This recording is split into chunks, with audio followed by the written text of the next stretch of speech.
Hello friends and welcome to my channel Neetu special kitchen. तो friends आज हम लोग बनाएंगे मलाई से एकदम परफेक्ट घी, जिसे आप कई महीनों तक स्टोर करके रख सकते हो। आपका घी बिल्कुल भी खराब नहीं होगा, ना ही फूई आएगी, ना ही कोई दिक्कत आएगी और ना ही कोई स्मेल आएगी। आप मेरे तरीके से एक बार घी बनाएं, आपका एकदम परफेक्ट बनेगा। मतलब आप चाहे उसे लंबे समय तक रखें, चाहे उसे यूज करें, मतलब आपका बिल्कुल भी स्मेल नहीं आएगी, कोई खराब नहीं होगा।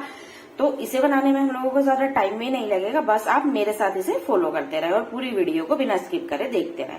तो फ्रेंड्स ये मैंने मलाई ली है, ये मलाई लगभग 5-6 दिन की है। आप एक हफ्ते से ज्यादा मलाई स्टोर ना करें।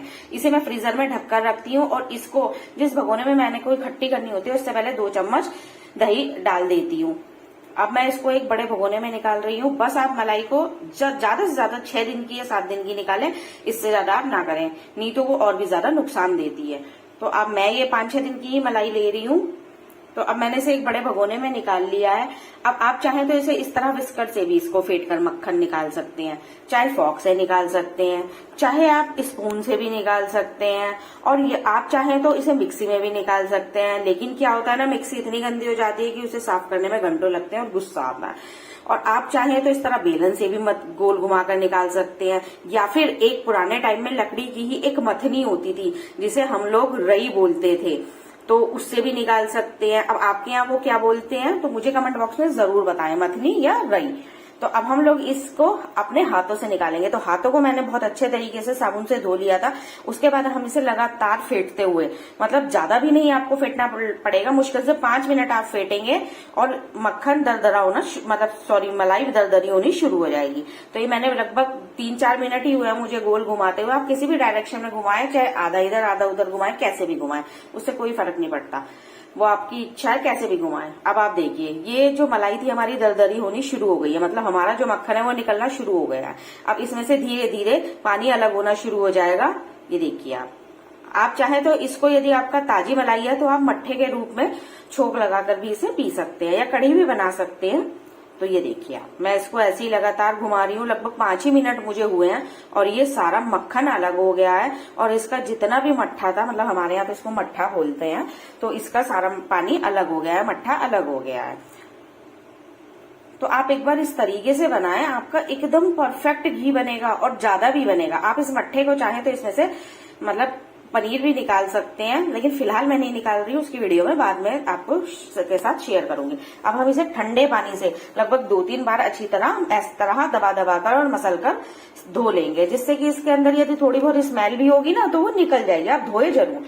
धोने से क्या होता है ना कि बहुत ही अच्छा, मतलब आप इस समय मक्खन को खाना चाहे तो वो ये खाने के लिए भी एकदम परफेक्ट होता है, क्योंकि हम लोगों ने इसको ज्यादा टाइम का भी नहीं लिया है और मक्खन जो है वो इस समय हमने धो भी लिया है। अब इस तरह आप गोल बोल बना ले, जिससे कि इसका जितना भी एक्स्ट्रा पानी होगा ना, ये आप देखिए सारा नीचे निकल जाएगा।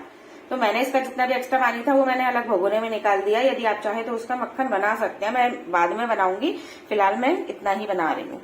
तो मैं इसकी गोल गोल बना लेती हूँ। आप चाहे तो इसी का सारा पानी निकाल के भगोने में इसी में घी निकाल सकते हैं, लेकिन मेरे घर में स्टील के पके हुए बर्तन, जैसे कि खीर बर्तन में, जैसे खीर है या फिर ये मलाई है, ये मेरे हस्बैंड नहीं खाते हैं उसकी बनी हुई चीज, तो इसलिए मैं एल्यूमिनियम में ही निकालती हूँ या फिर नॉन स्टिक में, मतलब किसी में भी, लेकिन स्टील में उन्हें एक अलग ही स्मेल आती है। तो अब मैंने सारा जितना भी मैंने मक्खन निकाला था इसे मैंने एक कढ़ाई में ले लिया है और अब मैंने फ्लेम को फिलहाल हाई किया हुआ है और लगातार चला रही हूँ। आप फ्लेम को हाई जब ही करें जब आप लगातार चला रहे हो, नहीं तो या तो ये निकल जाएगा घी और या फिर मतलब जल जाएगा नीचे से। तो आप ये सब ध्यान में रखते हुए चलाएं। अब मैं इसको ना मीडियम फ्लेम पर लगातार चला रही हूँ। यदि आप कुछ और काम कर रहे हैं साथ में तो एकदम लो फ्लेम करके इसे धीरे धीरे पकने दें और बीच बीच में चलाते रहें।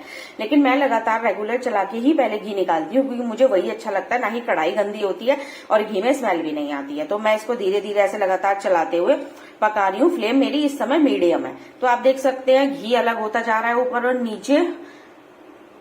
छाई बोलते हैं अभी हमारे यहाँ, तो मैं वही बोल रही हूँ। तो हमारे यहाँ छाई बोलते हैं, तो वो नीचे बैठती जा रही है। अब मैंने इसको ज्यादा इसलिए पकाया है जिससे कि जो जितनी की छाई होगी ना ये कम होती चली जाएगी और घी ज्यादा होता चला जाएगा। मतलब इसे हम लोग जितना ज्यादा पकाएंगे उतना ये ज्यादा घी हमारा निकलता चला जाएगा। और आप चाहे तो उसका मतलब एक स्वीट डिश भी बनती है, वो भी बना सकते हैं, लेकिन मैं नहीं बना रही हूँ उस समय, तो इसलिए मैंने इसे ज्यादा पका लिया। उसमें आप बस थोड़ा इतना ज्यादा डार्क कलर ना करें चाय का। तो अब मैं इसे छान लेती हूँ। हमारा परफेक्ट घी बनके रेडी है।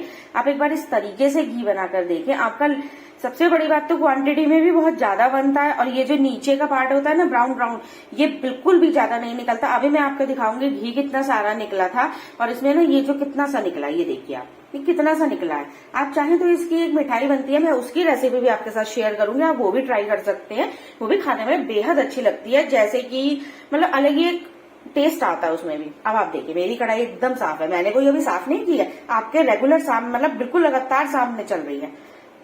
तो लीजिए हमारा फ्रेंड्स परफेक्ट घी बनके रेडी है। कितना ज्यादा भी बना है और एकदम प्योर बना है, तो आप एक बार इसे बनाएं।